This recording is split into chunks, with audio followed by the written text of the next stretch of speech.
Try to double tap it this time. So, good evening. Good evening. Good evening. We are back again. Ah, dear, oh dear, oh dear. We finally got there. This idiot double tapped on the mouse and ended the stream as soon as it started. But we are back. The Monday settings. Big up to everyone who is locked in. Big up to everyone who's as confused as I was. And big up Static. All the links for the guys are pinned. Make sure you sub into Jezza. Jez is Arsenal. Make sure you... Matty's not here today. He's busy. Make sure you sub to his channel, Southern Gooner, anyway. Follow Kenny Ken 1972 on Insta. And make sure you follow DJB, the Arsenal Huddle. But Jezza, happy Monday, mate. What are you saying? You good? Great. Lovely bank holiday today. 28 degrees. Beautiful. Lovely. And I've just cooked a smoked chicken in our Ninja outdoor barbecue air fryer smoker jobby. Later on, after the show, I'll be having smoked chicken in wraps with chili sauce and all that bollocks. Oh, where's the invite, Jez? That's a bit of me, mate. Come over. Yeah, you're all welcome. Smashes my beans on toast out of the water, Jez. Yeah. Sorry, mate. Sorry. So you're having a bit of a heat wave. Bank holiday as well, isn't it? Yeah, it's beautiful. Oh, very nice. There you go. Is that Ninja any good? Because I was looking at getting one of them. Is that any good, that Ninja fryer, that Ninja cooker thing? Was it good, yeah? Yes, it's a brilliant bit of kit, actually. It's you can roast in it. You can smoke chicken, fish, all kinds of shit in it. You can barbecue on it. So it's an all-round thing. We had a lovely barbecue, but we binned it off 2 years ago, bought this, and it can do everything a barbecue can do. It's fabulous. You put the pellets in. If you want to smoke shit, you put your pellets in the side, set it up, stick the old chicken in, put the probe in, set the temperature to 75 degrees, and bosh, off you go. When it's cooked, leave it 20 minutes, and off you go. It's brilliant. Love it. That sounds good, mate. I might have to invest in that. Sounds good. Kenny, how are you, mate? You didn't fancy going carnival today, Kenny? Not at all. Not at all. I haven't been to carnival for quite a while. I would love to go again, but yeah, I think it's over to the kids this time. It's a young person's event. You know, the food's. I mean, a plate of food. Well, a box of food costs 28 quid. I ain't paying that. I'd sooner go round Jesus. They pay 28. They charge 28 quid. You know, for like some ackee, saltfish, rice, plantain, and with a bit of chicken. I think, what, 28 quid? You're having a laugh, but people are hungry. They will pay that. Yeah. You know. So I'm missing that, but I just hope that the people are going there, not going to ruin it for everyone else. But I'm still, really, really, really happy. Well, that's a fine. I was really happy about the way we played, and I think what's happening is that the tone was set by the fact that we got Eze on the pitch, and I think that lifted the whole crowd. Like the roof came off when he was walking on, and you thought, right, finally we've got a player that we want, and the performance, yeah. You say it's beating relegation fodder, but I say it's laying down a marker. I think that's what we need to do, is lay down a marker. Last week, Man City and Liverpool laid down markers. Mate, Liverpool got a game in about an hour and a half, which you're going to cover. And obviously, we got them coming right at Anfield, so we're going to need to show that we mean business this season. Happy days, exactly. DJB, obviously fresh off of the back of a fine. For sick ringtone though. How are you, mate? Yeah, all good, man. All good. Yeah, as I'm with like Jez, bank holiday. I've done nothingness today. I've sort of just chilled around. I've done had a bit of a workout. Went for an early morning cycle before it got too hot. Just getting over the nice 5-0 win at the weekend. Looking forward to tonight, and all good, Lee, all good. Thanks for the raids, by the way, on my channel as well, though, Lee. Appreciate that. No, you're welcome, mate. Come on. Yeah, Yeah, thank you very much indeed for all that, which all helps. And yeah, no, it's been good. It's been good, but it's the last bank holiday now, isn't it? That's it. The next one. Yeah, I was told that the next bank holiday is Christmas. that is it. Wow. That's Yeah. mad, isn't it? Well, That you, is you, mad. should, you should move out here, mate. Have a bank holiday every fucking month. Trying to get a builder's a bank holiday in Spain, isn't it? Mate, trying to go to the bank's a fucking bank holiday, mate. If they only have one person on the bloody till, Yeah, I know. if somebody wants to open a bank I know. account, yeah, they're fucked. No, you're fucked. You can't go and do anything. It takes about 4 hours. And they shut at 2 o'clock. Yeah, it's long. Oh. But if you see, before we start football, have you actually seen Faithless live? I see him live a couple of times. They were quality, man. Yeah, he's brilliant. He's brilliant. He's passed away though, didn't he? He With unfortunately. Faithless. You talking about Yeah. Faithless? Yeah. Yeah, I saw him live in last month at the Kaleidoscope. Yeah, because my wife bought the tickets and we actually forgot about it until about a week before Yeah. we knew the time. We just saw a list of Goldie, Faithless, and on the other stage they had they had the Dream Team, Spoonie, and then they had Brandon Block. It was all in Alley Pally, so it was a good time. Yeah. Yeah, no, it's good. It's good. It used to be my alarm call, so it was the only thing that used to wake me up. Can't get no sleep, and then it just locked on as a ringtone. I've just had it ever since. I'm just used to it ringing now on a ringtone. But yeah, no, good group. I was like Faithless, really good. Yeah, we had Cole Cox out here the other day. What day is it today? Yeah, last weekend, not weekend just gone. Cole Cox was out here at the Fengarona Castle. Shame I was working, otherwise I would have gone. Yeah, My favourite DJ, but never mind. Money has to go in because my daughter's fucking fleecing me. But there we go. Anyway, where should we start? In fact, let's start with the game. Actually, we'll get to the transfer news because apparently we're hijacking Spurs again. Unlucky. But yeah, let me grab this super chat and we'll get on to the game. Do you guys think we need a traditional right back? Timber and White won't last all season, and Mosquera is a centre back. This manager won't do it though, comrade. Yeah, Timber's very good, man. But yeah, we need to manage him properly this season. Otherwise, he is going to get injured, isn't he? We see that last season. Yeah, the guy weren't fit to play the second leg against PSG, and then he didn't play again until this season. So I don't know. We definitely need a left back. I know that much for sure because the left backs we got can't defend. But I don't know, man. But yeah, let's start with the game. Bless up, comrade, bro. Big up the chat as well. 500 in there. Get these likes up. And make sure you sub to all the lads. Pinned comment. Jezza, 5-0. In the first half, we were sitting there, probably all bored out of our box, going, oh, here we go again. This is a load of old shit, isn't it? And then Saka slapped one top bins. And that was the end of that, really. And then second half, we took them apart. Second half, the last half an hour was quality. And what a difference it makes when your captain ain't on the pitch, because we actually looked like we could play football without it being slow, boring and methodical. And I know it's only Leeds, but there'll be teams this season that don't pick up points against Leeds, out of the top 6. So whilst it is only Leeds, you've still got to beat what's in front of you, haven't you, mate? Yeah, I mean, it was a slow, bit boring start to the game. I was sitting here like, oh, here we go again. And yeah, I mean, it was. I said to you and Matty on the fan cam that it was a bit ironic when Odegaard went off. The game changed. We looked like a bit more in midfield. We were pushing forward. We weren't putting it sideways, backwards. And that, unfortunately, guys, is a sad indictment for Odegaard. Because once he went off, GLOK14 was starting to get some forward passing, which is what you do with your striker. You get him into position, he gets into positions, and you feed him. And that was a very telling thing. And I know this is a horrible thing to say. I hope he's not fit for the game at Anfield this weekend, because I think without him there, it'll be a different game. I really do. Because at the end of the day, he is not a captain.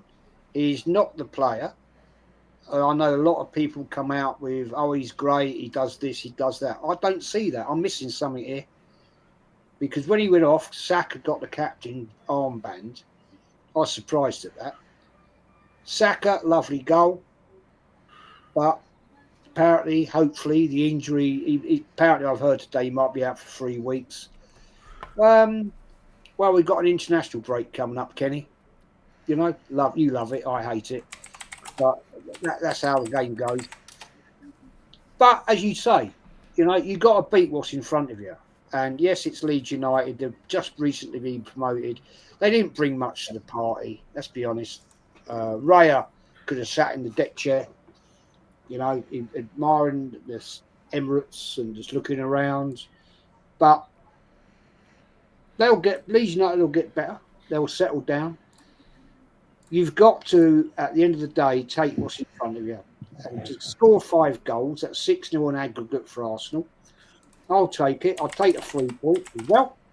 So that's what we need. Different game, my boys, coming up this weekend. Away to Anfield. I'm going to watch that game tonight with great intent because I want to see what Liverpool can do at Newcastle. Especially with the Hijack dilemma. It's going to be an interesting one. Whether Hijack starts tonight, interesting. Because that's a bit of an issue. But yeah, great start to the season for Arsenal. I'll take it. Dirty win at Man United. 5-0. Leeds, another 3 points. It's all looking rosy in the garden, right? But we'll see how good that rose garden is on the weekend. Yeah, that's the big test. Liverpool away.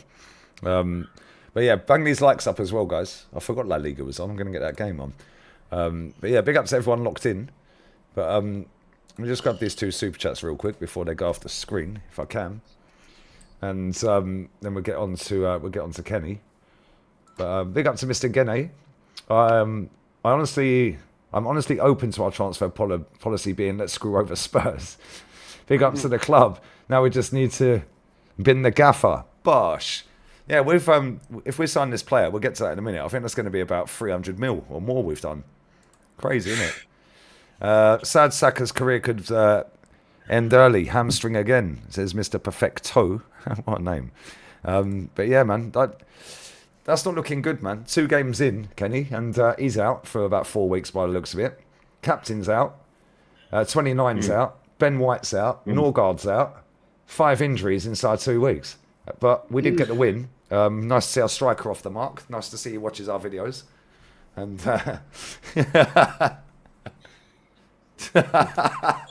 what did you make of it, Kenny? You were obviously at the game, mate.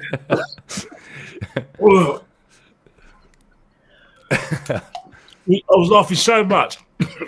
I'm nearly choked. But first and foremost, when you talk about Saka, Odegaard has Havertz, especially those 3 players, it's all about secondary injuries.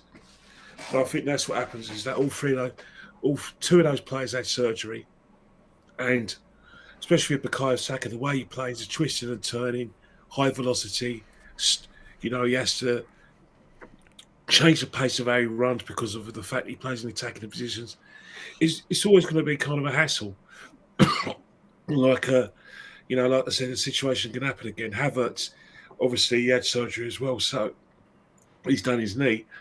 So it's a big worry. But the fact is, it's 4 weeks, and I suppose that's going to be, you know, Bukayo Saka's kind of career here and there, that he is going to be susceptible to some sort of injuries, and you have to sort of like carefully manage his games. But the thing about it is that the plus side to it is that 2 things we've done right. We've got Berta.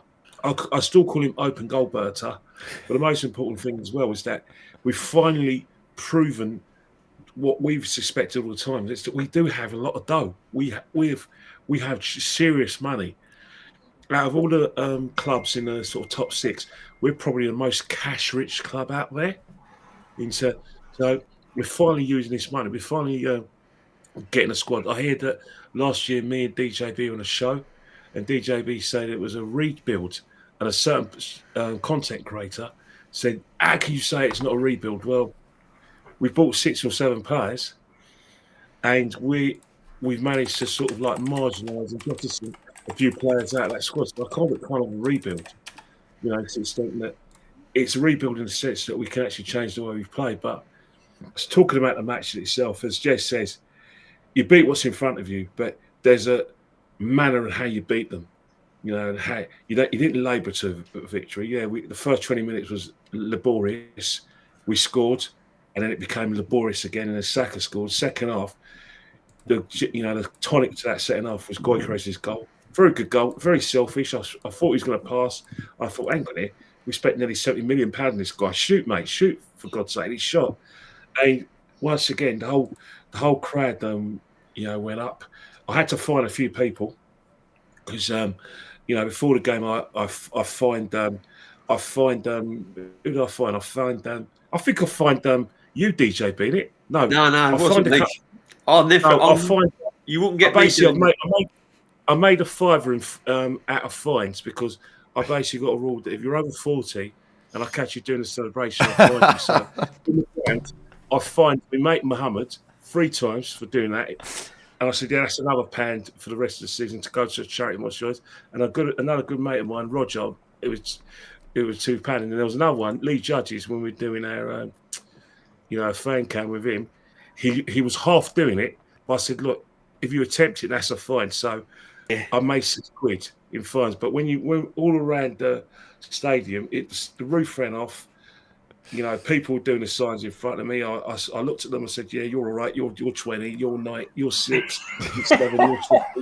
No, you're fined, you're 40, you're 50, you're fined as well. And your granddad. That's £2 as well, not £1. So it was it was a great kind of atmosphere. And then, we got the 4th goal as well. Good goal. And then I think what it was is when Max Dowman came on, I think that kind of lifted the crowd. But I want to just sort of talk, about Max Dowman. First and foremost, very good to see him in the flesh. Nice to see him play. But I think what we do at Arsenal is that the way we rave about him, we need to remember he came on when the game was already won. It was 4-0. Leeds were battered. Leeds were already thinking about the next fixture next week. And we tend to forget that Madueke had a fantastic game, especially when he went on the right hand side. He showed us what he can do. Obviously, it's Leeds. He had a lot of space, but we showed that what he could do with space. Timber was man of the match as well. That should not get lost. And most importantly, the GLOK14's got a couple of goals. So it's one of those things where it's great to talk about Max Dowman, but let's not forget that in essence, we need to concentrate on the players who actually won the game for us and probably are the ones who are going to propel us to the challenge for the trophies, whilst Max would be just someone in luxury. But great day in itself, good performance. Yes, it's relegation fodder, but last year when we played those sort of teams, we kind of struggled to get out of first base. But this time, bang, showed we mid business. Yeah, facts. And that's what we want to see. After that Man United performance the other week, then the first half of that game, it was, oh, for fuck's sake, is this us, yeah? It was nice to see that we bagged 5 goals. Nice to see that we had total control. I don't remember Leeds having a shot, apart from the one save that Raya made and sips over the bar. I don't remember him having another decent chance. So total domination. Big up to everyone locked in, man. Fire these likes up, guys. 700 in here. And DJ, you were at the ground.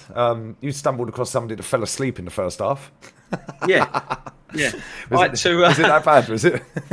Well, after me waking everyone up that was around me, falling asleep for the first 20 minutes, because it was like a case of like, oh, here we go again, similar to last season. Tappy. No urgency. So once Saka banged in his goal, which he took very, very well, everyone come to life. The crowd come to life. They started to relax a little bit, and then we never looked back from then on. Lee, to be honest, we came out second half, didn't we? The player I want to mention is Declan Rice. I thought he was absolutely incredible on Saturday. He made himself available. Everything he done, a lot went through Rice. He dictated the play. And that's what you want more of this season. You want Declan Rice dictating the play and speeding things up and slowing things down. Odegaard, what have we been saying about Odegaard? He's unfortunately, everything still seems to go through him a lot when he's on the pitch. Everyone tries to find him with that pass. He tries to get on the ball, but it all slows down. He takes 1 or 2 touches too many. and it still hasn't been coached out of him. And I find it really, really frustrating, to be honestly, why it hasn't been coached out of him. Just get the ball and lay it off. He's got the ability. Just get the ball, one touch, bang, lay it off. One touch, cross it. Even if it comes to nothing, you're putting defenders on the back foot straight away. But by the time he's taken 1, 2, 3, 4 touches, the defence has set itself in front of us, and then we're finding it hard to break down. So when Nwaneri came on, although I didn't think he was outstanding, he made things happen. The pace of the game quickened up. Players weren't taking too many touches. The ball was going through him. Madueke switched to the right, who I thought he didn't have a home debut, to be honest, Madueke. I mean, obviously, I've got to see more of him. But he was better on the right. So I think it's a worry if this manager's going to play him on the left. I still think that will be a weak side if he does play him on the left, because he's definitely not a left winger. That was pretty clear. But yeah, I mean, and then the second half, as I said, the kids came on. Nwaneri came on, Dowman came on, and everyone was excited. I mean, as soon as Dowman came on, even the players on the pitch, they were like, it gave them a lift. The ball was moving a lot quicker. They was trying to feed Dowman a lot. And 5 goals. Gyökeres done what an old-fashioned type striker does, gets the ball in key positions, and he's only got one thing on his mind. Can I score a goal? Can I get a shot off? There was Rice on the edge of the box at one point. He never even looked at Rice. He just thought, right, no, there's no way I'm passing this ball once I'm in this position. I'm not even looking to pass the ball. And that's what we've lacked. We've lacked that kind of killer instinct, and we've got that now. Although I didn't think he touched the ball much, really. He didn't really. Be interesting to see how many touches he actually had during the whole game. But when he has got the ball, he is effective, and that's what we really need, 100%. But it was a good performance. Zubimendi, I don't know, really. It was easy for him, wasn't it, guys? Zubimendi. It was just really easy for him. So, again, time will tell. Let's wait till about 12, 14 games in before we start really judging Zubimendi. I'm not going to judge him after the Leeds game because Leeds were poor. I don't even know what they tried to do. I don't know if they tried to play a low block, mid block. I don't know if they tried to take the game to us. I was a bit surprised, really. I thought Leeds would have offered more than that because it was a shot for nothing. It was a shot to nothing for Leeds. They had nothing to lose, really, and I thought they would have gone there and actually, made it really, really difficult for us. I think if they'd have scored that first goal where Raya pulled the save off, I think if that had gone in, it would have been a whole lot of different ball game. But other than that, it was, it was pretty flawless, really. It was pretty easy. Good day at the office, and what can you do? You can only beat the teams that are in front of you. But Kenny, I don't know about you, mate, but what did you make of Zubimendi? As I said, I can't. I'm not going to judge him until about 12 games yet. I think with Zubimendi, I think how you're going to look at him is not just what he does for the ball; it's the ability to sort of like what you don't want in this team. You don't want if Rice is playing number 8, you want Rice further up the field. Especially on the attack, you don't want any of our sort of like number 10s playing deep and trying to retrieve the ball, because that's Zubimendi's job. Zubimendi's job is to take the ball off the back four or even off the goalie, and then look up and say, right, I'm lending the ball to you, but you've got to give it back to me because I'm in control here now. Whilst with Thomas Partey, he did that, but he also defended a little bit more. He actually was a physical player where he was a defensive kind of DM. He was your DM, but he could pass the ball and he could get in advanced areas. Zubimendi's a type of player where you won't notice him, to be honest. You won't notice him, especially when we're in control of games, because his job is to get people out the field. And I think that's what you're going to have to get used to that with Zubimendi. Like Anfield, this Sunday, what you're going to notice a lot from Zubimendi is his ability to not, like I said, not be caught on the ball too long and able to get rid of the ball and kind of, like I said, keep possession, especially in Anfield. That's going to be his test because Liverpool are going to be at him. Graham Birch is going to be at him. Slobosai is going to be at him. McAllister, if he plays, is going to be at him. They're going to be. It'll be like a high press game. It'll be basically a game in the press. That's where That's where you're going to see the best of Zubimendi, especially in Europe as well, when the onus is on us to keep the ball against better opposition that we play in the Premiership. That's where we've kind of like floundered, especially at Bayern Munich and PSG, where their ability to keep the ball in both those games, like the quarterfinal 2024 and the just most recent semi-final, is that's where we lost both games.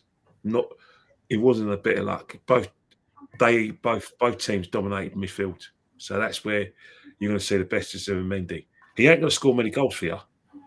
No. You know what I mean? I can't see goals from Zubimendi. It's all about keeping people out of trouble. You know what I mean? That's how it's looking like to me. And just ball retention, isn't it? It's just getting the ball retention, isn't it?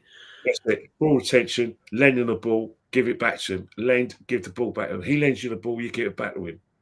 Especially when he's trying to like be the orchestra, like conductor of the orchestra.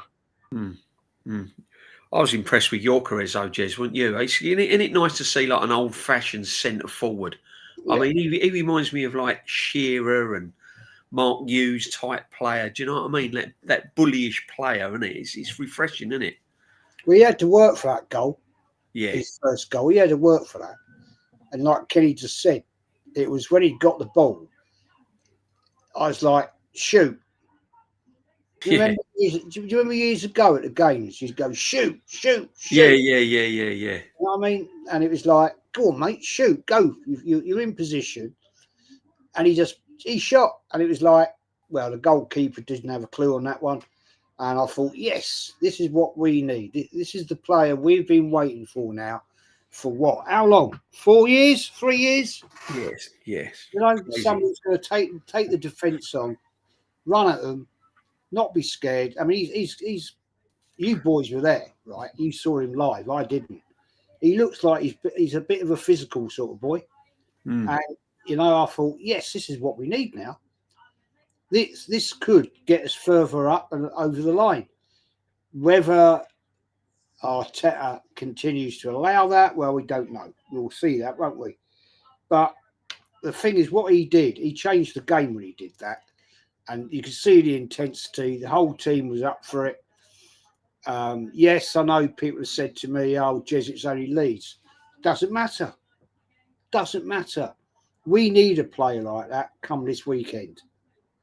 No question about it. We haven't had it for way too long. And if Eze starts as well, the thing is, DJ, right? I said, was it? Where was it last night? I was on Tony's channel, West Ham Network, right? Hammers TV, and I said, look, Arsenal now, Arteta's now got a problem because now he's got a choice of positions, players that have got to vie for those different positions, right? We've got enquiries who can start over on Saka's side, Max Dowman. He can play there. We've got Eze now can jump in. We've got GLOK14, right? Zubimendi, I'm not making a statement on him yet. I like what I've seen. I won't lie. Yeah. I thought the second half he played with great intensity. So I think right now, Arteta, you've got what you want, right? You said you wanted a bigger squad. You've got the bigger squad. Okay. So now go and deliver. Because you've been given everything you want, like a petulant little child. So now go out and deliver. And I'm liking this. I'm excited. I mean, for the first time, Kenny and DJB, this is the first time in probably 3 years I can sit here and say I'm excited. Josh Kroenke, I'm excited. All right. Okay, because I can see that we could actually have the ability now to move forward and achieve shit. Whether Arteta has the kahunas to do it and realises that and actually will change things up, that's a different story. Because 100%. Go on, mate.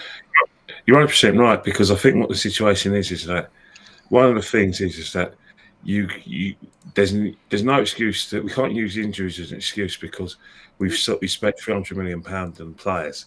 Some of them are first-team players, but these are players who can give us other options where we don't feel these injuries. Most important thing as well is that you can't say that we haven't got a player to play a certain way, because we now signed Eze. We now got GLOK14 who can score goals. And let's face it, it's highly likely that you're going to see GLOK14 smash the teams, smash it against, he may be a flat track bully, but if that flat bully scores, 15 to 20 goals, and that ups their goal difference, and the league is decided on goal difference, that can help us win the league, can't it? Or you want that, or if he's not a flat back bully, you want him to sort of tight games, teams camped out on the line. They've only got about 2 minutes left of injury time. 0-0.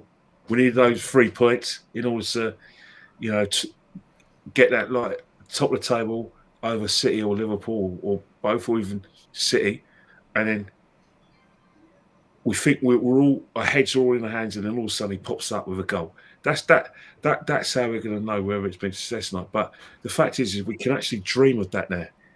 We know that there's an option for us to be more creative and play better football. We know there's an option for our striker to, be clinical.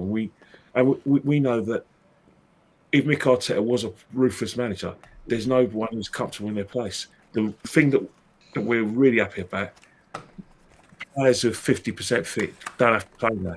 That's the most important thing, the most successful thing that's come out of this transfer window, he says. Yeah, not only that, this manager has also said this is the best squad he's ever had. So there is no excuse not to win. Yeah, wow. And to answer this question, because Steve's put a question in here for us. Question is, what are you gentlemen going to do when he walks the Prem? Celebrate with champagne and cigars. That's what I'll be doing. Yeah, that's what I'll be doing. I'll be sitting on Ken's shoulders on the parade.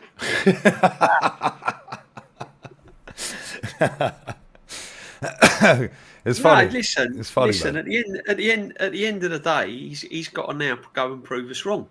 He's got to go and prove us wrong, and I want him to prove me wrong. Facts. I want him to prove me wrong. He's got the squad. He's got the ammunition now. He can change systems. The only problem I've got now, as Jez touched on earlier on, when he said he's got choices. He's got Wanyeri, he's got Dauman, he's got Eze, he's got all these players now that can all play in these positions. It's another chapter in his managerial kind of ladder, because he's not had to experience this in his managerial career, where he's got to make big decisions and drop key players. And bring in players to keep them all happy. He's not really been in that position. He's had squads where he's picked he's sort of the same 11. Do you know what I mean? And just brought on like Emil Smith-Rowe and people like this. Whereas now he's got top players that he can bring in, like Dauman, Wanyeri, Eze. All these players now want game time. So what is this manager going to do? Is he going to stick with Odegaard, dropping stinkers? Or is he going to turn around and go, actually, he's bang out of form, like he done Martinelli the weekend, and say, look, nah, it's not happening. This is what he's got to try and do. And these are still the question marks hanging over this manager. Is his in-game management, is he going to be ruthless enough? And is he going to and the big test will come Sunday, is he going to change things to get us over the line? And these are the question marks that are still going to be hanging there. There's going to be no excuses now. There is no excuses, and he hasn't got any excuses to make, and he knows that. He does know that. But we'll have to wait and see what he does with the squad. The man said, I'm expecting a 1 hour long stream saying the positives on him if he wins. Hey, mate, I'll be absolutely fucking hammered on that stream. Hey, I had a bit of... My forehead's gone back to the fucking Invincibles. Look at the side. Look, my hairline's gone back to the Invincible era, mate. Yeah. I ain't seen this win a title for half my life. It's crazy. See 5 in the first fucking bit, and I ain't seen one since. So I'll go over the moon if he wins. But but yeah, the amount of money he's spent, yeah, I think it's about £1 billion or something. It's Someone like, said his net spend's about 848 million or something. Net spend. that's crazy. That is actually insane. And like, it's all well and good having all this money thrown at him, yeah. But if it all goes tits up, he's getting sacked anyway. He's getting sacked, yeah, definitely. So he probably knows that. He ain't stupid, is he? He's a clever guy. No. Yeah, he probably knows he's going to get sacked. He's got no excuses at all. 880 million. That is crazy. Yeah, and he would have pocketed a fuck ton of money as well in the process of doing this job. But listen, it is what it is. Yeah, Berta's coming. Yeah, we're all looking at Berta when he signed Madwakey and Norgard, thinking, what's he doing? Yeah, now he's looking like he knows what he's doing. Because I'm buzzing with Eze. That Eze signing's quality. I'm buzzing with Gyökeres. Zubamendi's decent as well, so there's 3. Yeah, and then the others, okay, cool. Yeah, fantastic, whatever. This centre-back stroke left-back, there's quite a few people in this chat that watch Bundesliga, and they say he's good. So I don't watch it. I don't watch Bundesliga, so I don't know how good he is. But the fact that we're bringing him in is apparently because Kivior's going to Porto on loan. On loan. Yeah, apparently it's going on loan with an option or obligation or something, yeah. So apparently, yeah, there you go. Scotty watches it all the time. He said he's Vardial 2.0. Well, if he's that good, then we'll have him. Yeah. If he's that decent, we'll have him, mate. But what do you make of this this Berta, Jez? What have you made of him? Berta, when we got him in, I thought, right, here we go. He's gonna rock it up a little bit. To start with, I was a little bit disappointed. I thought, not sure about now. Was I getting overhyped about him? But fair play right now, sitting here, seeing what he's doing, I'm very happy, very happy. He's doing the damage which we need to have done. I think, as you just said, he's brought the players in. He's given Arteta, right, there you are, boy. You've got them. Now go and play and go and win. And I think the pressure is... I think Arteta this season has got more pressure now than at any other time in his Arsenal management career. Because Berta's delivered. Berta has said, here we are. There you go. You've got the players. Maybe he didn't want... I was very disappointed, actually, Lee, about Arteta's celebration for... for Gyökeres' goal. Yeah, normally he's fucking Olympic sprinting down the touchline, giving it all fucking fist bumps and that, isn't he? Yeah, he'd be up there like that, and I thought, whoa, I'm not happy about that. And he didn't actually, at the end of the game, go up and give him a massive big old shoulder hug and say, well done, mate. Yeah, you know, like he did with 29, he put him in an headlock and took him to the fans. Do you remember that one? Yeah. Yeah. So I'm not happy about that. So that does say to me that this is not the striker that Arteta wanted, but he's got him. He's got to play him, and he's got to deliver now. So it's a massive ask for Arteta. Massive ask now. And looking at the game at the weekend, Josh Kroenke was there. Josh Kroenke was sitting there going, you know, and I'm thinking, right, Josh, what are you thinking to yourself? Arteta's got to deliver. Right, he's got what he wanted, and now go out and get us trophies. Because at the end of the day, Mr. Butts, yes, he's got nowhere to hide now. He can't fall behind saying, oh, well, it's this. And you wanted the biggest squad, Arteta. You've got the biggest squad now. You've got choices of players where players can play. So it's time, or you've got to go. End of the day. Simples. Yeah, facts. He's got no excuses, but the injuries are unmanageable, says the Assembled. The injuries are caused by him, though, overplaying players, mate. Yeah, let's be real with it. Even in that game, as soon as Odegaard went down, I said Saka would be next. I said it last season. I said it on the stream. I think Kenny and DJ were on that stream, and I was arguing with a Gale. Yeah, after he was giving it large and in charge after Saka scored against Fulham or Madrid. Yeah. I said, watch next season. Yeah, and it's no coincidence that 3 of our players that were injured last season are injured again this season already. 29, Saka, and Odegaard. Odegaard, okay, fair enough. That's just a freak. Like, fell over, landed on his shoulder. Yeah, but the Saka one, that looks like he's done a hamstring. Yeah, and it's the opposite side. Yeah, he shouldn't have been playing football last season. Yeah, he should have started again this season. Yeah, because you're overcompensating for that side.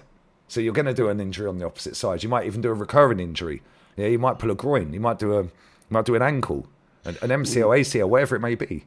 Yeah, and 29's out as well. And the fact that they haven't told us exactly how long he's out for tells you it's quite bad, doesn't it?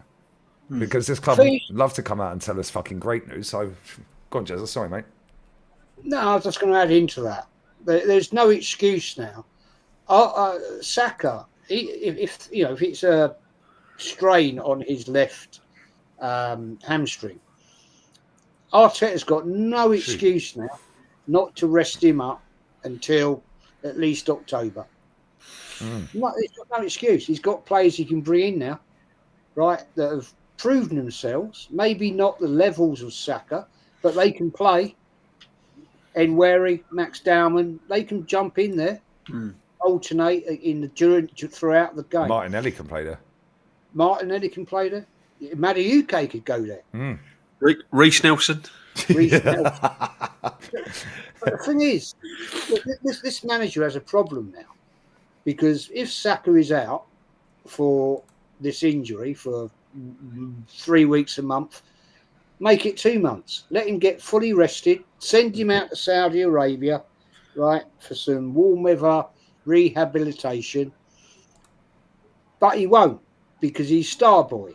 And you know what will happen? As soon as the physios say, oh, yeah, he's all right, he'll start, and then it'll break again. I fear for Saka, to be honest. I do. There's elements of Jack Wilshere there and all that. I think we've got to get used to this with Saka.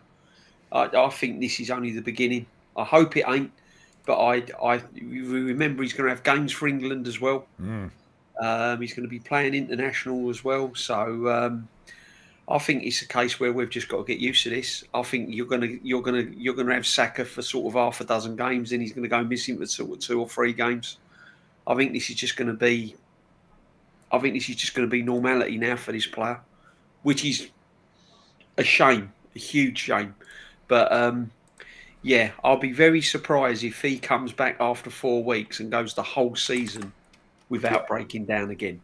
And I don't mean attack or impact injuries. I mean unaided, running with the ball, sprinting for a ball, and then pulling up. Yeah. I think this is going to be a habit now. And I think we've got to get our heads around it. I think this is going to be what Saka's all about. We see it with Jack Wilshere. We've seen it with players over the years.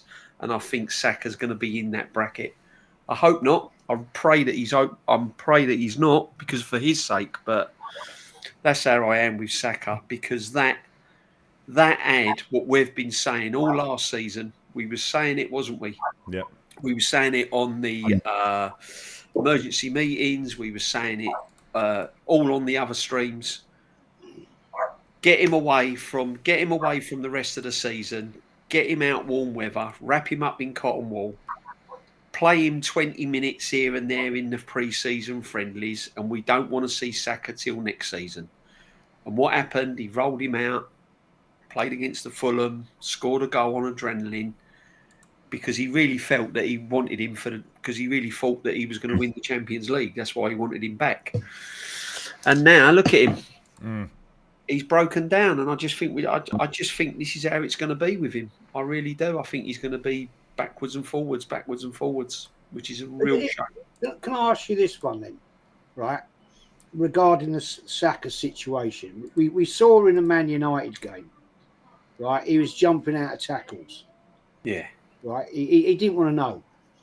Now, it's a known factor. If you've got a problem with one leg or one arm, you tend to put more pressure on the other leg or arm.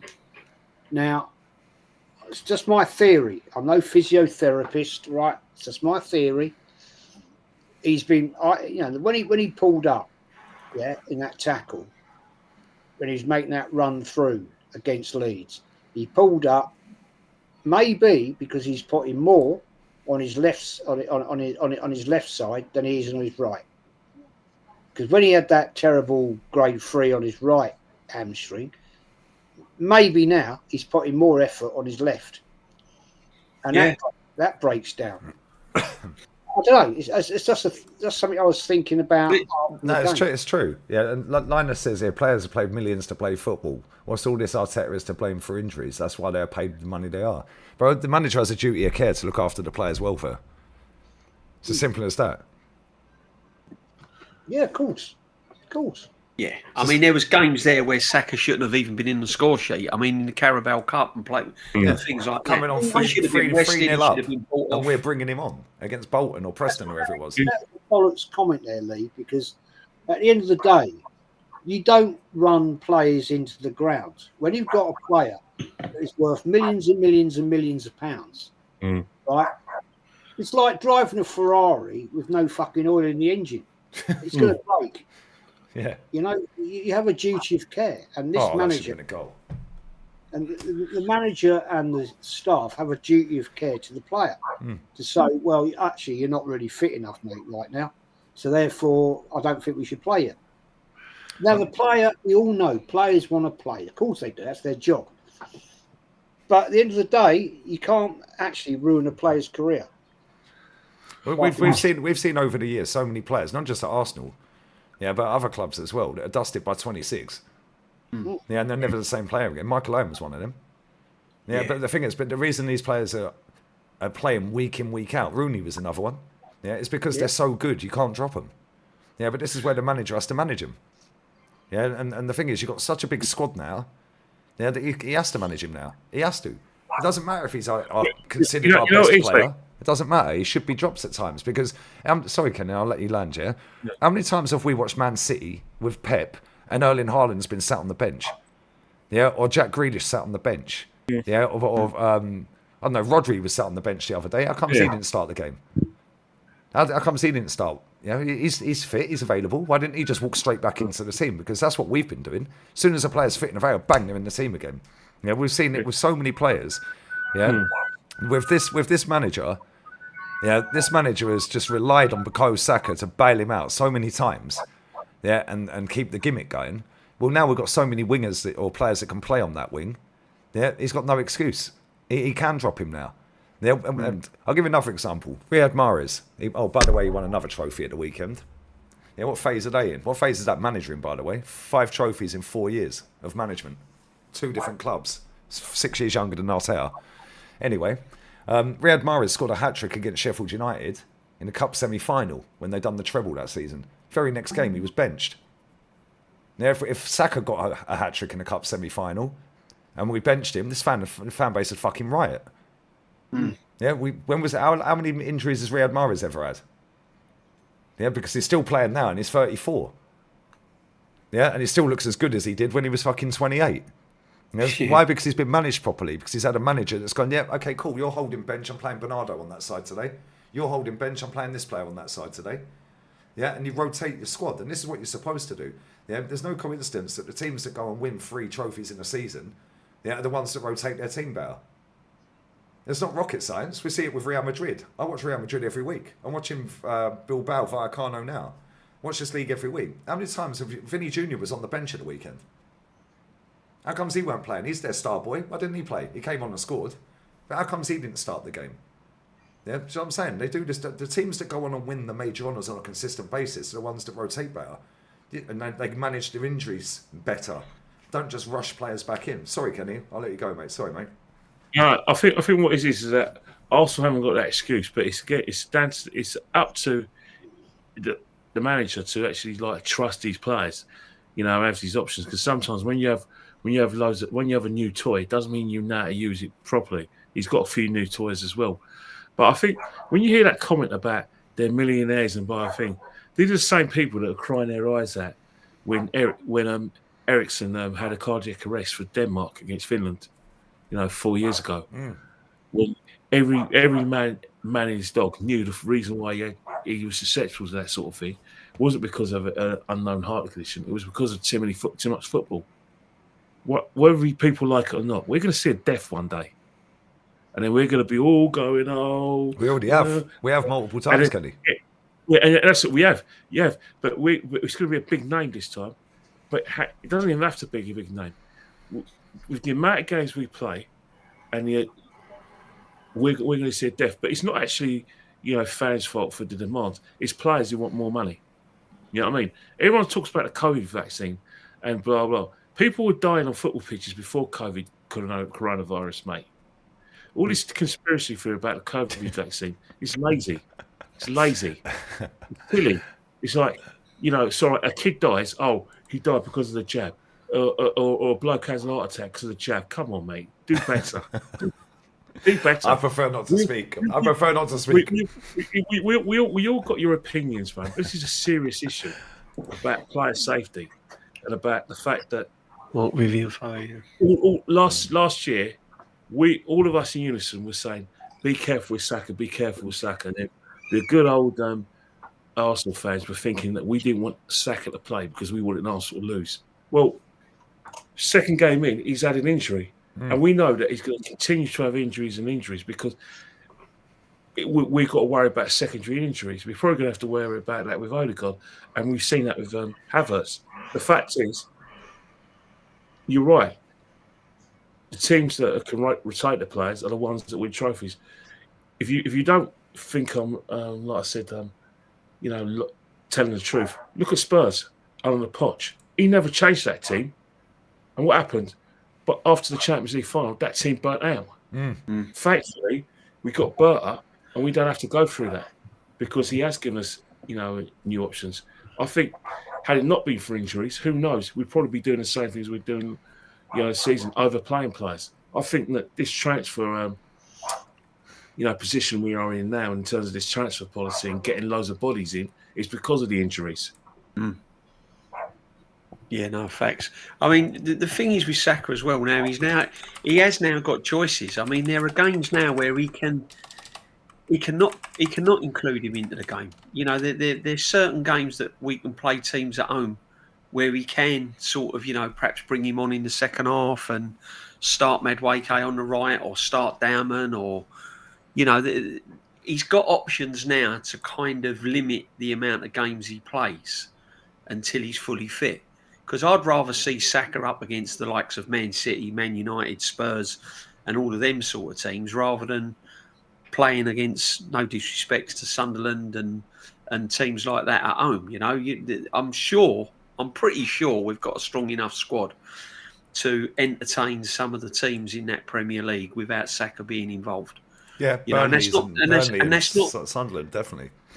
Yeah, and that's not because I don't want Saka to play, obviously, and it's not because I'm sort of, downplaying it. But what I'm saying is, it's clear and obvious that Saka has got signs of burnout. He's picking up muscular injuries. He's picking up strains that are off the ball, no tackle related, and he's just literally picking up these injuries just by sprinting and changing direction. So there are games where we don't have to play him. There are games, I mean, the Carabao Cup, for example, games like that,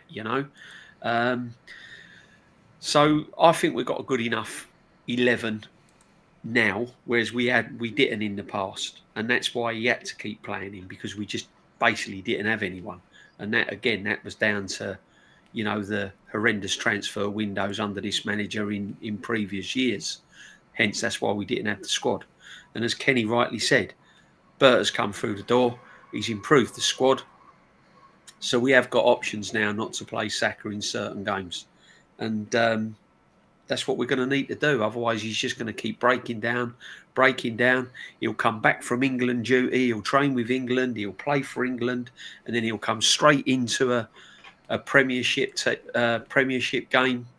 That's more minutes that he's going to be doing. And you can't do it. Some players just can't cope with the workload, especially when he's received hamstring injuries and stuff like that. But can I just make another point, though, Lee? I mean, listen, we're all buzzing at the end of the day.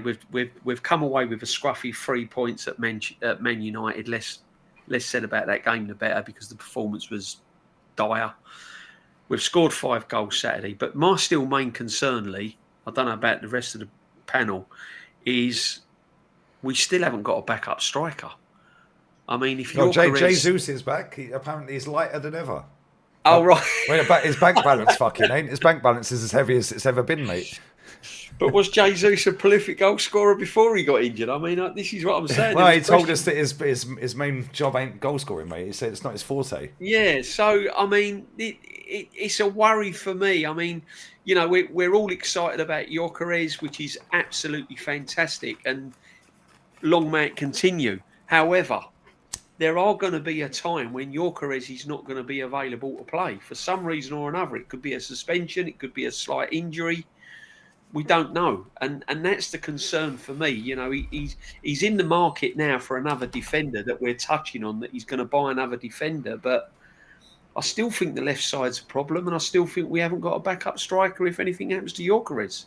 I'm concerned about midfield as well. I'll be honest with you. The transfer window's been all right, yeah, but the only reason people are hyping this up is because of the value of the players. That's like the names of the players: Gyökeres, Zubamendi, Eze.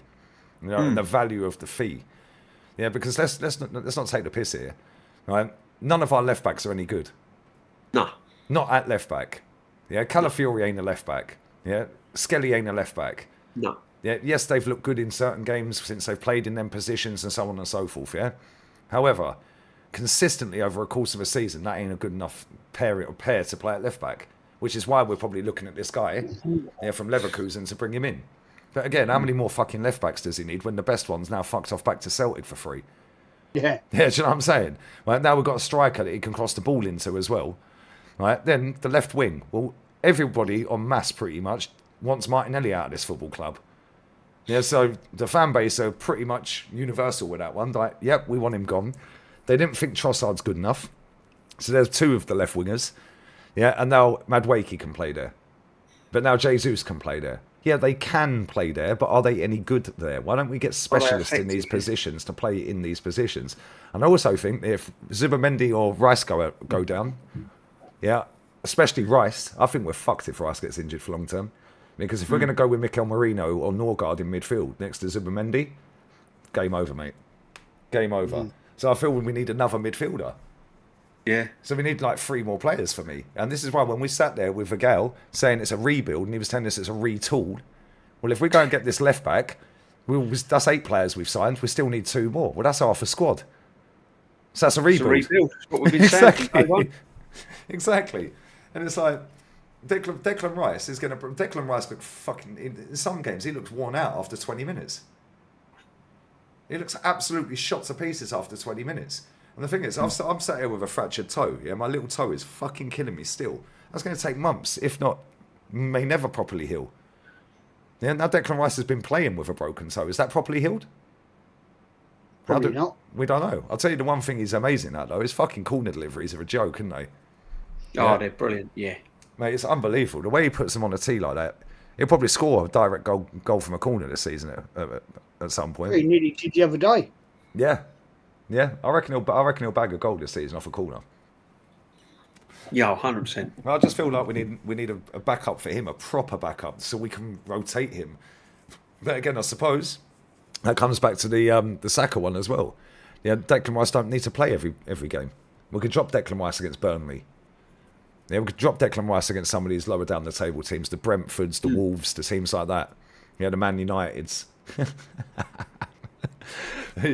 Yeah, all the shit down the bottom. And the West Hams and that. We don't need Declan Rice playing or starting in these games. Yeah, we can we can start Norgard. We can start other players. Yeah, like Marino or whatever. So this manager's got a big job on his hands because if he fucks it up, mate, he's fucked it up and he would have left a squad full of injured players. Yeah. And we ain't going to keep going out and doing 300 million every summer, are we? Let's be real with it. I was going to say, Lee, the next manager coming in is going to have no money to spend. So if he fucks it up, the next manager that's going to take this job on has got a massive job because he's going to have deadwood in the team. He's going to have players' contracts running out and he's going to have no money to spend because there's no way any more money's going to... Not much more money's being spent on this football team in the next 2 years. So whoever comes in is going to take on a big, big job. So whatever happens, this manager needs to win silverware. 100%. Steve-O's on our case today, bruv. Yeah, stop talking bollocks on KT. Yeah, I can tell you the facts. He was done before he even joined the club. His hips were broke. He always talk about, I watch Spanish games, and guess what? I've watched Tierney for years before he joined us. Bro, he was the last player to win a trophy at our football club that's left, the last one. He was the last one that actually started the final. Yeah, and I guarantee you don't get injured at Celtic this season. Yeah, Lee, sorry, Matty's backstage. Oh shit, how do I get it? I'm going to have to fucking go to the other screen. 1 sec. Bosh, 1 second, mate. 1 second. Oh, sorry, Matty. I saw you down the bottom there. I thought he was on the screen. I'm still trying to get used to this OBS. Oh, he's not. He's yeah. Matty's here. Matty's here. Come on, Matty. I'm sorry, Matty. I was on a different screen. Big up, my friend. He's on mute. I can't hear him. There he is. There he is. Hey. Can y'all hear me? Yeah, man. Yeah, loud and clear, Yes, mate. brother. What you saying, bro? Hey, man, we're here. I had not been listening, so I'm just walking in the house. Have y'all brought up that we have the Champions League draw on Thursday? Has that been brought up yet? Nope. No. That's going to be very interesting to see what we get this week. Well, we definitely want to stay well clear of Villarreal, mate. Fucking hell, I watched them yesterday. Oh my days. What's the final on that? What's the final score on that? 'Cause it was 4-0 when I looked. 5-0. All right. 5-0. Nicolas Pepe was unplayable, mate. Yeah, unplayable. He absolutely fucking run rings around everyone. Yeah, Buchanan, all the Canadian G's know about him, scored 2 fucking unbelievable. He scored a hat-trick, but he scored 2 unbelievable goals in that game. The first goal he scored in that game, he nutmegged the centre-back who's going to Wolves, Krejci. Yeah, who's shit. Nutmegged him and then slapped it top bins, mate. What a goal. But, yeah, they're a problem. Villarreal, the way they were moving the ball around yesterday, we don't want to play them. We definitely don't want to play them. But, yeah, that's Thursday evening, I think, that draw, isn't it? Yeah. Thursday, 5 your time, 12 mine. Yeah. Interesting. Let me just grab this super chat, Matty, and I'll let you crack on. Big up Gianni, bro. Did you see that after the Eze transfer, we have a net spend of more than Chelsea over the last 10 years? Chelsea have recouped close to 40% of their money. That's because they got a fucking an ownership that knows what they're doing. Ours ain't interested in winning. Ours don't know what they're doing, mate. They're just happy to wing it. They're just happy for top 4. They're, even under Abramovich, they wanted to win. This owner, has come in, found loophole after loophole after loophole. Yeah, and all of a sudden, yeah, they're selling players we've never heard of for 30 million. It's like it's taking the piss. And let me grab this one as well. Big up the American football fanatic as well. Bless up, brother. And he says, do you think... I don't know how to pronounce this guy's name. I know it's got an I before that E, though. Is it? Hincapie. Comes in since he can play left back. Does Skelly go into midfield? Well, I hope so. Because apparently from people in the chat that watch Bundesliga, this guy is Vardiel, like 2.0. he's better at left back. So hopefully. Yeah, Chelsea, thanks for the super chat as well, bro. Yeah, but yeah, Chelsea have recouped 25% of it from us. 30%. But no, I don't know, man. I don't really watch Bundesliga. I only do it when me and Matty are watching the roundups and that, like, of the leagues. So that's the only time I really watch him. And even then, like, it's normally just their main highlights. It's not showing the individual play football at centre-back or left-back, is it? So, but yeah, Matty, we obviously did the watch-along the other day. And we played better without the captain. We went through that. We've gone through Saka injury. It looks like he's out for 4 weeks. We're saying that just keep him out until October, end of October, bring him back November or something. But again, you've just brought up a good point, because I totally forgot the Champions League draw.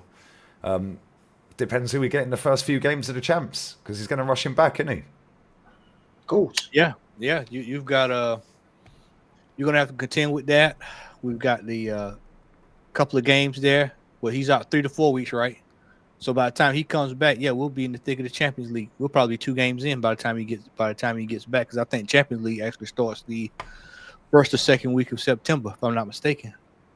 So yeah, we'll be in the thrust of all that. So I think this manager's gonna have to man manage this year, because he's gonna have to try to deal with injuries with Havertz.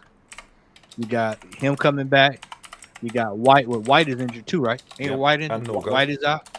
Norgard. Odegaard's got a jam shoulder. So I mean, it's starting to pile up already. And it was only a week ago. JS was sitting here reminding folks two injuries away, and we got 4 in the same week. And plus, we've got a game coming this weekend, which I would expect this to probably be a physical affair, depending on how tonight's game go. I watched the games this weekend, gentlemen, and I looked at the competition, and I said to myself, if this manager can't get it done this year and manage this team, we're in trouble. We're in major trouble, because I looked at some of the competition this weekend, especially Manchester United yesterday. My God. My God. Literally, I started to text you yesterday and say, am I watching the same team from last year? Because that's what it looked like. It looked like the same exact Matty, team. they've got 28 points in 29 league games under that manager. Yeah, I mean, progress for them would be this year going from 15 to 12. That would be progress for that team this year. For me is you bring in Eze. You've got basically what happened this weekend was the team kind of worked itself out. The injuries worked the team to where the players that need to be playing where they need to be playing ended up playing where they were supposed to be. Now, the question is, will he allow it to stay the same way as it was we saw on this weekend, or will he start tinkering around, moving people into wild positions? Because if he starts doing that, then it's going to start causing chaos. Me personally, I was fine with what we had in the game Saturday, the way it worked itself out. And then, you just throw Eze in is icing on the cake. And I think you might be able to do something this year.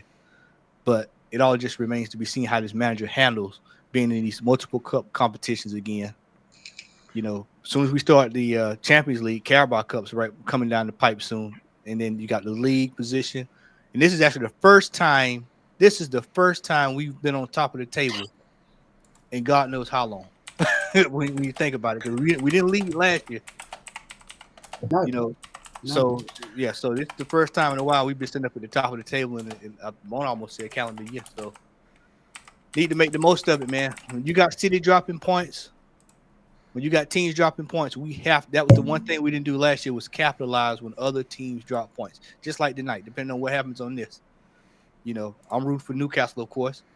And if Liverpool drops points, we need to be making up points against Liverpool. Again, we need to be getting more points. We need to start getting out quick, fast, in a hurry, so that we can provide ourselves with some form of cushion there if we start running into some major issues down the line. But for me, I'm excited. Eze's coming in. A lot of parallels when you look at Ian Wright, 27, coming from Palace. Eze, 27, coming from Palace. Hopefully history repeats itself, and we talking about statues for Eze. Legend for Eze. Hopefully, it works out that way. But yeah, I'm excited, man. The thing that has me the most excited about him is being able to watch what he's going to do with having Jokers up top. Just being able to get the ball around the corners, balls over the top, being able to, get things moving. You brought up there about Odegaard, and I think a lot of people saw it this weekend when he came out of the game, how the game just picked up. Yeah, completely changed. Yeah, it's just the energy just picked up, and that's what we've been lacking, because there were several times there if Odegaard would have been playing, ball would have got pulled back, recycled, starting over. These are the things that I think and kudos to the manager, because he saw it this weekend and he didn't try to change anything on the spot. Like I said, this was not Liverpool, but Leeds, and we were ahead. But sometimes just sit down and let the guys play. There's enough talent out there to let the guys do what they can do, and you can see what happens when he's not trying to micromanage. But Matty, can I just come in? Did anyone see Heinzer on the bench there, giving lots and lots of instruction to Arteta, and Arteta really listening? And I've not seen that from any of his coaches. Normally, coaches previous, when they're trying to passionately give an instruction to Arteta, he's sort of like sitting them down. I'm in charge. But there was a couple of times there where Gabriel Heinzer sort of like was really kind of saying to him, I don't quite know what you're saying, but you could see that he was giving him a passionate instruction. And Arteta was taking it all on board.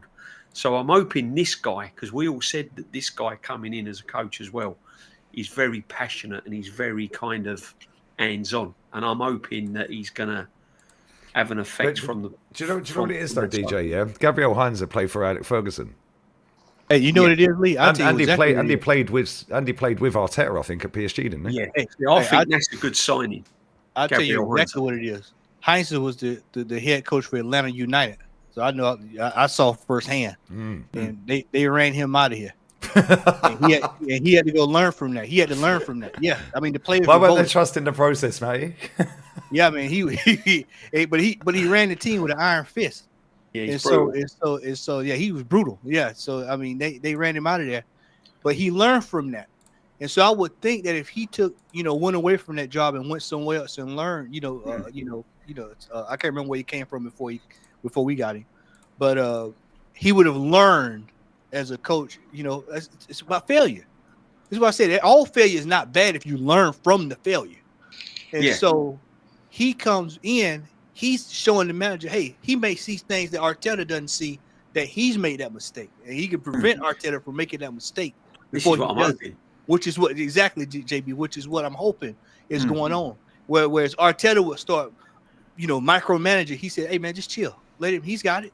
We went over it in practice. They know it. Let him do it. And I'm hoping that's the case. But the thing is, sorry to cut him, mate. Yeah, the thing is, he was a very good player as well. And like I said, he played for Man United when they were winning shit. Yeah, so the coaches that he's had before, they ain't won fuck all. Yeah, they ain't won nothing. Yeah, that Carlos Cuesta's now at is it Parma? Yeah, yeah. You got two. You got him and Alpod Albert. Albert. Yeah, so you got experience. Yeah, Alpod Albert's experienced. Yeah, but not really won nothing. Yeah, I don't know if he was any good as a footballer. I don't even know if he played football. Yeah, but at the same time, this Gabriel Heinz, when he speaks, he's actually won shit. You have to listen. Yeah, he's won more than Arteta, I'd imagine. Yeah, no, that's why I thought I'd bring it up, because I noticed what he was doing and on the touchline, and I'm thinking, this is what we've needed as well. I think Arteta's needed this kind of coach to sort of say, well, hang on a minute, as Matty said, we've got this, just chill a bit, and I'm hoping it's going to be a good thing. But getting on to Eze, I mean, Eze can chip in with some goals as well. He knows where the goal is. That's why I'm really excited, because he does know where the goal is. So, along with Gyökeres, he's got to score goals if we're going to win trophies. Definitely. Yeah, I think that combination is going to work very well, because that's exactly what Gyökeres needs. Somebody that can get him the ball, can thread the needle over the top, round corners.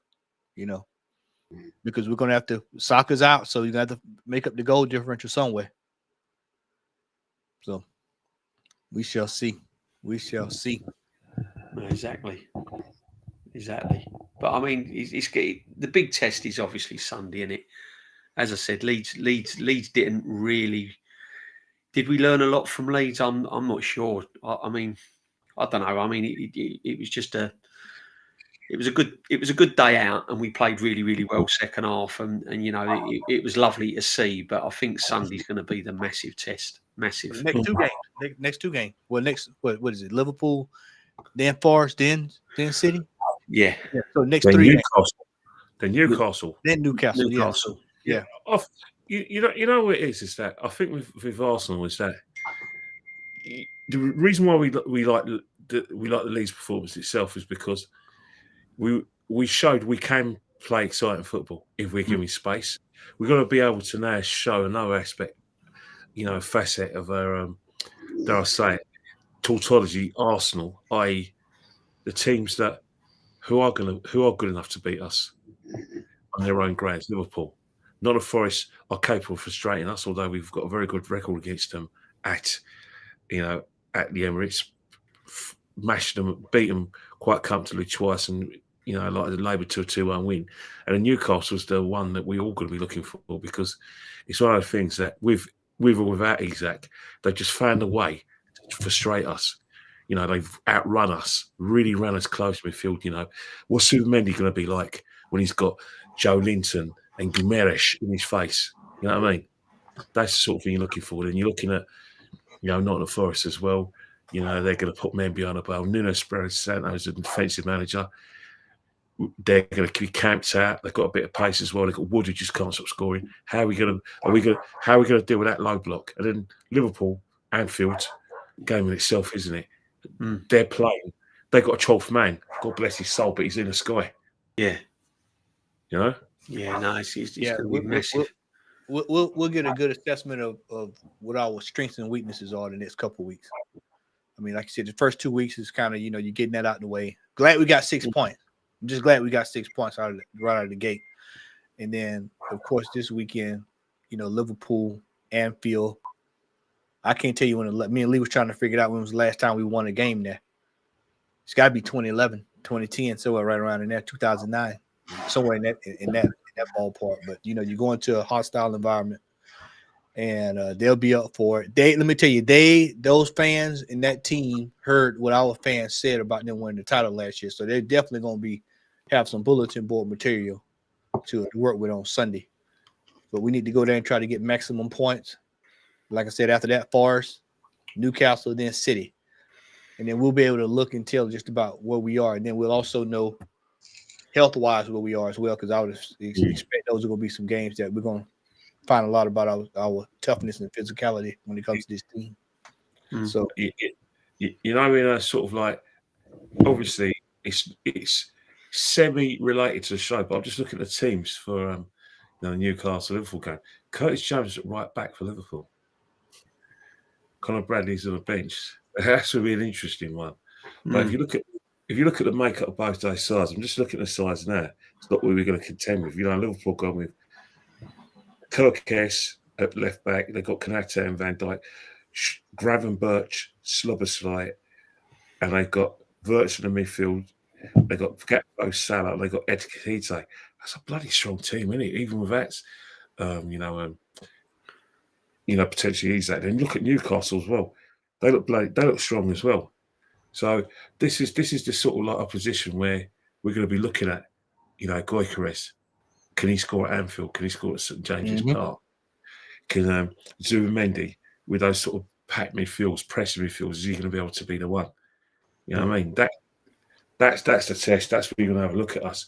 We get through them, and I think you're thinking, you're going to think, yeah, we're not going to make ourselves favourites because of previous, campaigns. But you'll think, we mean business. We're looking like a solid team. We're like a team that has a look of a team that believes they can win championships. It's facts. I mean, say 2011 was the last time, wasn't it? That's when we had Pierre Mertesacker, Abu Dhabi, and RVP. That's when we had, So our record at Anfield has not been great. However, I think the first 20 minutes of that game is going to be key on Sunday because, and the first goal as well. Are you going up there, DJ? No, I'm not going up there this week. No, Kenny, you going? No, I'm just sort of like powdering my nose in it and sort of. Yeah, it's come too early in the season for me. I think it's this time. My family have been on like 3 holidays, and I haven't been on any of them. I've just been looking after the dog. So I've actually cooked, so I haven't been able to sort of even make takeaways. But it's one of those things where this season is going to be, like, as I said before, in terms of all of you guys are content creators, present company, including Lee. This is going to be a situation where everything you do is going to be scrutinised and much watched because this is a season where it's now or never. Yeah. Man City and Liverpool have already won leagues. They've already kind of created a kind of like a duopoly between them when it comes to the league. We've only just sort of like had a little nibble. This is a time when all the chess pieces are in place. The left-hand side is still weak, but in essence, compare it to all the squads that we're going to be contending with, the squad is good to go because of the fact that we have genuine options now. So it's going to be like every game, every kick scrutinised. And let's just hope, man, that in May, all the people are saying, what are you guys going to do when we win? Well, I'm more likely to be at the last game of the Crystal Palace game at Selhurst Park, and I'm more likely to be at the Town Hall than you guys who criticise me for being scrutinising this manager. I know, and I'm not saying it's because you don't live in the UK or you don't live in London. It's just that you're committed and I'm committed. It's only that my sort of commitment is going to be more noticed than yours because I'll be there. And that's just fact. That's not being a and saying that my dad's bigger than yours or my wife's prettier than yours. I'm just saying facts. You know what I mean? No, it's true, man. No, it's true. Absolutely spot on. Liverpool's team's out. The team news is out. Big up to let me get this super chat as well because I think I missed it. Sorry, guys. Big up T Dot for the super chat. Sorry, brother. I can't pin it, but we don't normally have a window like this. Something is coming soon. Cough, Super League, cough. It wouldn't surprise me. Wouldn't surprise me one bit if there's a Super League. But maybe the Champions League new format is the Super League. I don't know. I was looking at the Champions League a minute ago. We've got 6 games before the end of the year in the Champs. So first game's in the shoot. All right, Nico Williams should have scored. This game, by the way, this Bilbao game against Rayo Vallecano has been fucking miles better than that shit I watched against Craven Cottage yesterday. That was terrible. Boring, wasn't it? That was rough football. Although Fulham give it a go. I mean, I was impressed with Fulham's second half. Man United look absolutely terrible. Did you know what? I see a stat today that their goalkeeper, Bayern Deer, is the only player in their team this season in the 2 games that's created a big goal scoring chance. Their fucking goalkeeper. And that was for Mateus Cunha when he cleared it and Cunha should have scored and Leno saved it. That's the only big chance they've created in the 2 games. Poor Kobe Maino, eh? That's what I was down. Yeah. How can't you get a game when they're that crap? How are you not starting with Sesko? Do you know what I mean? It's just quite crazy. Unbelievable, isn't it? That club are finished, mate. Yeah, long may it continue.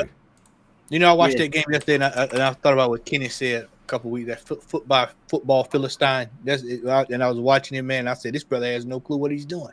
No. He has absolutely no clue what he's doing over there. He spends half the time looking like he's having a shit. Like crouch squatting over on the floor. I'd be really worried if I was a Man United fan, I've got to be honest. I told you, JB, 15-12. But the thing is, they've won 28 points out of 29 games. Yeah, only Neil Warnock after that amount of time in Premier League history has had less. Fuck you know. Yeah, they're awful.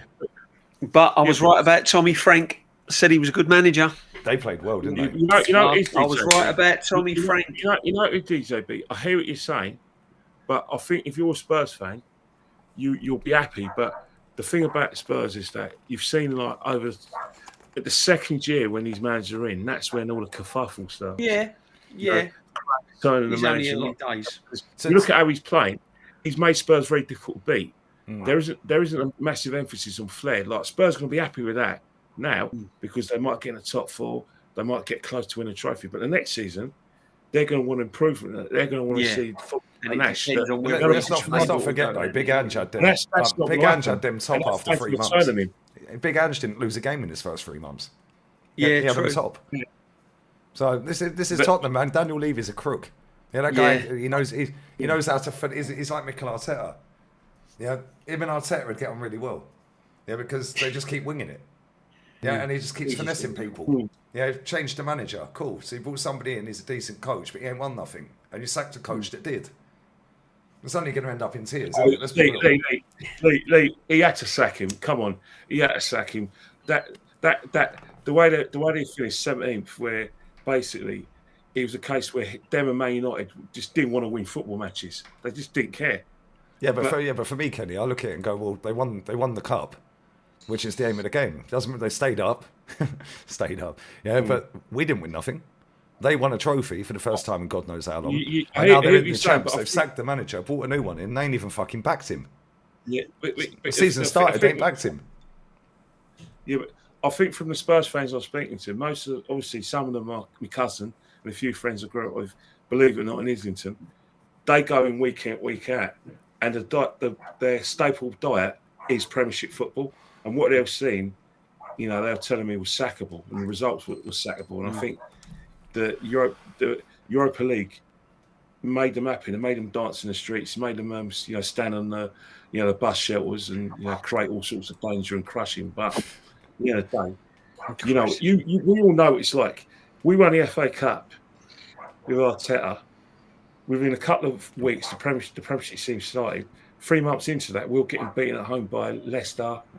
You know, I think Wolves beat us, Villa beat us. We're just getting brushed over. We forgot the FA Cup, didn't we? We just wanted him out. No, I hear that. I hear that, but that was a different season. Yes, it was like he won the FA Cup. Then the following season, he started like shit. So I wanted him gone anyway. Yeah, but with Tottenham, you know, they've won the cup. They obviously weren't playing for the manager, which is why they've sacked him. But they played for that one game in that final, and they ended up winning it. But that's a damning indictment on Man United more than anything else. How do Man United? This has got to be a goal. This has got to be a goal. What the fuck has he done with that? Why didn't you square it, mate? Bilbao should be 1-0 down. He should have squared that. It would have been a fucking tapping. But that's more on Man United than anything else. Because let's be real with it. Man United are awful. They're awful to watch. Their manager's awful. Like he don't inspire you. He's just sitting on the floor, looking at his trainers the whole time in his son's trousers, jack up jeans and all of that. Like, I tell you, need to pull his shoes up. Yeah, pull his shoes. So I was saying, yeah. Bruno's the scapegoat. And then Bruno's blaming the ref for walking into him. That's the reason he skied his penalty. Yeah, good one, Bruno. Yeah, but then you need a goal. Yeah, with 5 minutes to go, and you bring on 2 centre backs. Like, what's that all about? Who does that sound like? That sound like our manager. Yeah. Oh, Bilbao should have buried that. This game's end to end. Last year. Yeah, need a goal. Bring on a centre half. Like, wait a minute. Has anybody? Hey, not to cut across your lead, but did anybody look at Jack Grealish this weekend? Yeah, I haven't seen it. Everyone was saying he was unreal. That looked like Aston Villa Jack Grealish. What I saw this weekend. I hadn't seen any of the games. I haven't seen last week's games. Matty, I said it like towards the end of the season. And one of the things was, would you have Jack Grealish? And I would have had Jack Grealish on loan. Definitely. Yeah, he was looking like Aston Villa Jack Grealish this week. He looked like Jack Grealish of old. Yeah. I'm surprised Tottenham never went in for him. Because he was going to join Tottenham before when he was in the Championship, wasn't he? Yeah. You get Jack Grealish playing, he's a dangerous player. He's dangerous. Yeah, sorry, cutting. You know the thing with Jack, though? When you think about Jack, you know, Gaz had a bit of that himself. Don't you think that with Jack, Everton's just perfect for him in terms of like the expectations are not particularly high. He's the main man. They've got to give him the ball because he's their best player. Whilst if he goes to I want to say Spurs, if he used to go to a big club like us, and he goes to like a man where he's at Man City, or even at Spurs at the time, he's a lad for that game in itself. He's allowed to, you know, they're playing at home, you know, they're trying to, like I said, get the crowds in. He's perfect for Everton. But if he went to like a big club where he's another good player amongst good players, I don't know if that kind of suits Zach. But you never know. Jack's still a fantastic player. But the problem is that he's in an age where you've got Pep Guardiola. I still say it, Pep Guardiola is a Philistine. He's a footballing Philistine. Yeah. Well, you say that, Kenny, because in Jack Grealish's interview, he's bang on what he said. He said he wasn't enjoying his game. He said he just wasn't enjoying football. He was playing left back. He's playing for Pep. Pep's Pep is the biggest footballing killjoy. If you think about the fact that, for me to say that, he was like basically groomed by Johan Cruyff, whose football was meant to be beautiful. But this guy Pep, he just made football just a chore. I mean, not many people have much time for John Terry, but he's right about this. When you watch every team in English football, from even down to like the second division, they're all trying to play like Pep. Yeah. Well, we see it in the game. Trafford passed them the fucking goal. Yeah, and then Tottenham nearly cocked up by doing the same. Yeah, they nearly fucked one up, didn't they? And it's like I'm watching this Bilbao game now. Yeah, Bilbao. This game's been end to end playing football. Sanchez's about to take a penalty for Bilbao. Yeah, Vallecano should have just scored. He went for a goal. He should have squared it. His mate had a tap in. They've gone straight down the other end. Sanchez 1-0. He's a baller, that guy, by the way. Yeah, that's what people think Odegaard is. That player right there. Yeah, but this game's been unbelievable.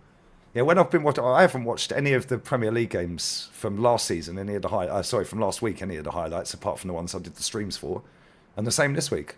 I haven't watched any of the league, I haven't done any La Liga. I think I've done 2 or 3 La Liga games I ain't seen any of the goals. But when I've watched La Liga yesterday and I've watched this today, mate, it's end to end. They're playing proper football. Both teams are having a go. When you watch Premier League football, it's slow, it's boring, there's no tech. Then it's like everyone's just happy to take a 0-0, shut up shop, and just get out with a draw. It's like Girona were getting walloped 5-0 yesterday. They were still having a go. They were still trying to score a goal. Yeah, and it's like, no, fucking in England, it'd be, okay, cool, we'll get out of it 4-0 down at half time. Okay, let's bring on a couple of defenders and shut up shop, get out of it 4-0. Like, it's true, isn't it? Yeah. It's like somebody in my chat yesterday said to me, Championship's better than the Prem. Yeah, I agree. You can watch 2 or 3 leagues. It's better than the Premier League. La Liga 2 is better, mate. We've watched La Liga 2 a lot, yeah. La Liga 2 is miles better than the fucking Prem. I was looking at some Bundesliga this weekend. I can tell you that. This is for a fact. I'm like, you can watch much better football outside of Premier League. But then when you say that, they're farmers' leagues. Cool. Why do we want all their players then? Why do we want players from all these other leagues then? And then when they come to our clubs, that's all the Prem clubs, we gas them up to make out they're the best players in the world. Yeah, Jokeris was in a farmers' league. Sesko Farmers League, Zubamendi Farmers League. So why don't we just go and buy English players or players that are already playing in the Premier League? Why don't we just do that and just close up the shop and just say, no, you can only buy from the Prem? Because it's a load of fucking bollocks, isn't it? Yeah, eventually run out of players. It's jokes. Big up the American football fanatic, man. Called Arsenal Stoke City scoring from corners and doing long throw-ins. What did Man United do yesterday? Exactly. Bro, they were taking long throw-ins, 5 minutes to go. Yeah, and the goal they scored. Yeah, Man United are this shameless, yeah. This is how far Man United have fallen. They posted out the replay, the video footage of that goal. They posted it on their official accounts. Did you see the throw-in yesterday, Lee? He took the throw-in and it didn't even get past the first defender. Yeah, he didn't even get past the first defender. Yeah, I was sitting there looking at it on my couch and I just shook my head. I said, this is grown men. These men are getting paid millions. Yeah. And he can't even throw the ball past the first defender. Mate, the amount of times you see players take a foul throw, but it don't get given as a foul throw. It's like, it's just crap, isn't it? Nobody's in control of what they're doing. It's just like everything's erratic and at 100 mile an hour. So why don't you just slow down? That's why I like players like Dauman. When Dauman came on, his first thought, from when we've been watching him in pre-season or in the reserves or whatever, his first thought is to go straight towards the fullback and get him booked. How can I get forward? Yeah, same with Ethan. How can I get forward? Yeah, Brilliant. And he got that fullback booked. Then he won the penalty, and people can say he dived all they like. He trod on his toe. Yeah, he went down a bit easy, but he trod on his toe, and that put him off balance. Yeah, but as soon as you get that fullback booked, yeah, the fullback was backing off of him after that, because now he can't touch him. And he keeps the ball on the floor. Yes. How many times I keep telling y'all the ball needs to be on the floor? That's one of our biggest problems. Is the ball is consistently in the air. It's like volleyball. It's ball here, ping pong, ball. These fellas come on, they keep the ball on the floor. Jokeris wants the ball on the floor. Yeah, get the ball on the floor, whip it around the corner, bang, he's in. Yeah, no, that's what it is, man. But yeah, this Liverpool Newcastle game before we wrap, because that starts in about 3 minutes. I'm sure we're all eager to watch the Alexander Isak derby. The starting lineups are out, obviously. Pope in goal, Trippier, Schär, Burn, and Livramento. Bruno, Tonali, Joe Linton, Alanga, Gordon, and Harvey Barnes. Gordon's up front. Liverpool, Alisson, Szoboszlai's at right back. They got no right backs fit. Kanate, Van Dijk, Kirkes, Gravenberch, Jones, Salah, Wirtz, Gakpo, Ekitike. Let's have a look at the bench. Lewis Hall, Hall, Botman, Fial, Osula, Murphy, Willock. Ramsdale's on the bench. Ramsey's on the bench, and Miley. Gomez, Endo, Bradley, Chiesa, Leone, their new signing. Elliott, Mardmashvili, Robbo, and the young boy Rio. Who do you reckon's winning, Matty? Liverpool. I'll take Liverpool 2-1. DJB? I'm going to go 2-2. Jezza? Liverpool 3-0. Ooh. At Newcastle, yeah? Interesting. Kenny? No Isak, no win for Newcastle. I think Liverpool, it'll be hard. It'll be a great game to watch, but I think Liverpool just too cute for them. There we go. You know what I mean? if they win, if they can, you know, if Gravenberch wins that midfield battle, they're in. Because I think Liverpool's going to get behind the Newcastle back line, especially if they avoid the Livramento sides. I think if they target Trippier, they're in. Yeah, this game is tailor made for TK to. I think there's going to be goals in this game. I think there's going to be goals. I'm going to go 4-2. 4-2 Liverpool. I'm going goals in this game. I think it's going to be 2-2. You know what it is with Elanga? A lot. You get excited when he gets through and goal, but you always think, you know what? 20 times out of 20, he's only going to score back 8 times because his finishing is not the greatest. No, I agree. He's decent. He gets into the right areas. But why Bilbao still attacking him? I thought you were supposed to shut off shop at home at 1-0 up. I mean, Paris FC was challenging this week after getting scored on 2-0. They were trying to give it a go. That's what I'm saying. Only in England, mate. Only in England. But yeah. Harvey Gordon's up front, but I'd imagine him and Barnes will rotate down that left side. So Boslai's going to get cooked at times in that game because he's playing at right back. So yeah, good luck with that one. But yeah, I'm going 4-2. But yeah, listen, the show's been lit. We obviously have Liverpool next. We have the Champions League draw on Thursday evening. Big up, everyone. So yeah, we'll all be waiting with bated breath for that. Look, it's funny, right? That Ekatike's you got more meat than Ekatike. Pause. Well, that's a hard pause, Kenny. Why are you gay? No, I'm talking about you. Know what I'm talking about. It's so thin. I thought I saw. Kenny, that's that Kanu level there, man. That's Kanu. I saw it the cup final about nearly 10 years ago. I said, bloody old league, mate.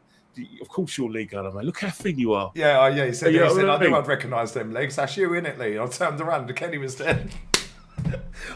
Who's got skinnier legs, me or Mahrez?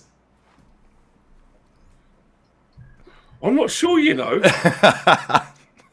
Mahrez is the same height as me as well, and the same weight. Me and Mahrez weigh the same. Are the same. Ekatike is so thin. Ekatike is thin. He is. I think he's taller than me, though. I think he's 6'3". Yeah, there you go. See, I'm just shy of 6 foot. But yeah, me and Mahrez. Yeah. You can flip a coin on that one. But listen, we're going to wrap this up. I'm going to turn this Bilbao game off because obviously I'm watching on my VPN. It's not going to let me watch the Liverpool game on there. But yeah, DJB, love brother. Appreciate it, mate. Yeah, what you got coming up? Friend. Yeah, big up, friend. I've got the old school. I've got Aaron tonight on the OG show, and they've got old school show Jezza tomorrow. I've got my retro show with Shane. Me and Shane do a retro show where we go through all the old kits and everything. It's a little bit of fun. It's a nice little watch, and and I've got the me and Nautsky on Wednesday. I'm doing a midweek show on Wednesday, and then get into the weekend and I just watch football. I don't really do a lot of streaming, but yeah, no, big up, Lee. Thank you very much as always.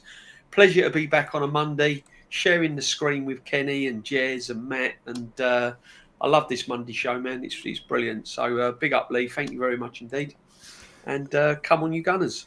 No, big up to you, mate. Jezza, what you got coming up, mate? Tomorrow night is the 6 o'clock is the old school show with DJ Shane and Kenny. Talking our usual great chat, right? It's great chat. And then 7 o'clock Thursday, Lee, if you're still around for it. I'm there, mate. With Kenny, Ken, Matty as well. DJ, you're welcome to join on Thursday if you want to. If you're available. We're going to talk some proper chat there. And then, I've got a big day tomorrow. Big day. I'm sorry if I dropped out a little bit tonight, but I've got hell of a day tomorrow. Hell. Yeah, good luck, Jezza. Good luck, mate. Good luck, mate. Matty, what you got coming up, mate? Thursday, I'll be doing the draw. I'll be over with Aaron. We'll be doing the Champions League draw together. So that'll be fun. And then Thursday, we'll be there with Jez as well. And then, of course, this weekend, we'll be there for the big one. We will be there for the big one this weekend. All the marbles out of the gate. So we'll be there. We will be there. And Kenny Ken 1972 on Insta, obviously, guys. What you got coming up, mate? Well, definitely got Jez tomorrow at 6 o'clock as usual. The old school show. And obviously, I think DG Deluded Goon is Oh, going to yeah, I want keep some. forgetting about DG, man. He wants some mayhem of which is his chat, which is it's one of the most engaging chats I've ever seen in my life from DJB and then DJ, and obviously do it with GJB and of course Thursday Jez got to play it by ear because you know the phone call that I was meant to go today he's moved it to Thursday so it could be at 8 so I've got to play it by ear. Saying that, the Champions League draw is going to be fantastic because guess what? 6 injured clubs are in it. Yeah, Sick. we're gonna get one this year. Yeah. Yep. What time is it? What time's the Champions League draws? During the day? 5 p.m. 5 p.m. Oh, that's going to be fantastic. But I'll tell you one thing, right? We're going to get an English team in probably in like the last 16 because I think all the English teams will get in the top 24, and I think 4 of them will get into the last 8. And the other 2 get in the playoffs, but they'll be too strong for the other teams in Europe, and we'll get one of them. Oh, that could be a straight Spurs. red for Trippier, by the way. Spurs, Newcastle. Right. Boy, that could be a What's straight. his That face? could be a straight red for Trippier, by the way. I don't know if you guys have got this on. He's got away No. with it, but that I've could have seen been it. a straight red. I'm a few But because seconds. it's Joe only, Linton was lucky as it's well. only 4 minutes in, they're not going to send him off, are they? No. I'm about to see it and say you're a little ahead of me. I'm So gonna Linton had a high boot as well, and had a high boot. Yeah, man. Obviously, I'm going straight over to this watch along now on the Reacts channel. Tomorrow, I'm back with rants. Well done to him on winning this fight. He won. Don't worry, he won, mate. Yeah, he slapped the guy to pieces. Fucking destroyed him. I think he dropped him about 6 times. I'm definitely going to be watching the Rugby League, Canberra Raiders versus the Penrith Panthers. Yes, I'll be watching my Aussie Rugby League. But don't worry, we will not be letting Rance just get away with talking about his fight that he won. He will be talking about his shit football team. So yeah, we will be there. But raid the chat. Bless up to the panel. Big ups to the chat. Everyone who's liked, shared, commented, donated, subbed. And yeah, man, I'll be there in literally 90 seconds. We're out. Big up, guys. Laters. Thank you.